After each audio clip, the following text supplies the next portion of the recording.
Magandang araw sa lahat at ngayon ay tatalakayin natin kung ano ang ibig sabihin ng bugtong na parte ng karunungang bayan. Ang bugtong sa Ingles ay tinatawag nating riddle. Ito ay isang uri ng karunungang bayan na patula. Ito ay isang palaisipan o talinghaga na may nakatagong kahulugan. Ito ay pangungusap na patanong na humihingi ng kasagutan. Kilala rin bilang panultihon sa Cebuano, pagsasao sa Ilocano, patigoon sa Waray, sasabihan sa Bicolano, at diparan sa Pangasinense. Ito ay karaniwang gumagamit ng metapora, paghahambing, paglalarawan upang linlangin o subukin ang isipan ng nakikinig. Ginagamit bilang libangan, pagsasanay ng talino, at pagpapalaganap ng kultura at karunungan. Mga halimbawa ng bugtong. Dalawang batong itim, malayo ang nararating. Ang sagot natin dito ay mata. Sa maling kalabit, may buhay na kapalit. Ang sagot natin ay baril.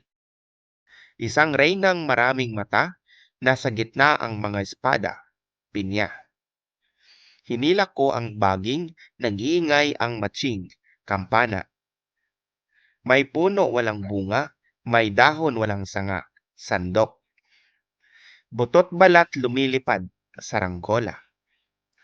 Mataas kung nakaupo, mababa kung nakatayo, aso. Ito na ang magkakapatid, nag-uunahang pumanhik, mga paa. Nakayuko ang reyna, di nalalaglag ang korona, bayabas. Araw-araw nabubuhay, taon-taon namamatay, kalendaryo. Isda ko sa Mariveles, nasa loob ang kaliskis, sili. May isang prinsesa nakaupo sa tasa, kasoy.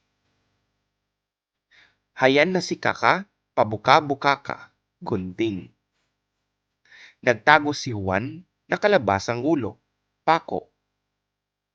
Ati mo, ati ko, ati ng lahat ng tao, atis. Baboy ko sa pulo, balahiboy pako. Kadalasan ang sagot nito bukod sa durian ay jackfruit or langka.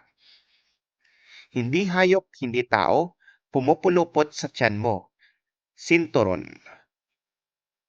Dala ko, dala ka ng iyong dala, sapatos. Maliit pa si kumpare, nakakaakyat na sa tore, langgam.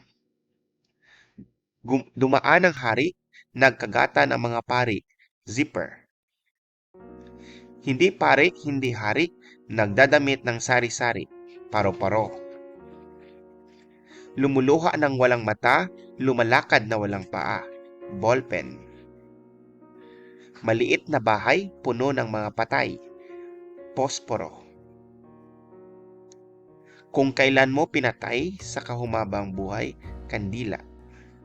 Kay lapit-lapit na sa mata, di mo pa rin makita, tainga o tenga. Kung mayroon kayong katanungan ay maaari lang ninyong i-comment sa baba.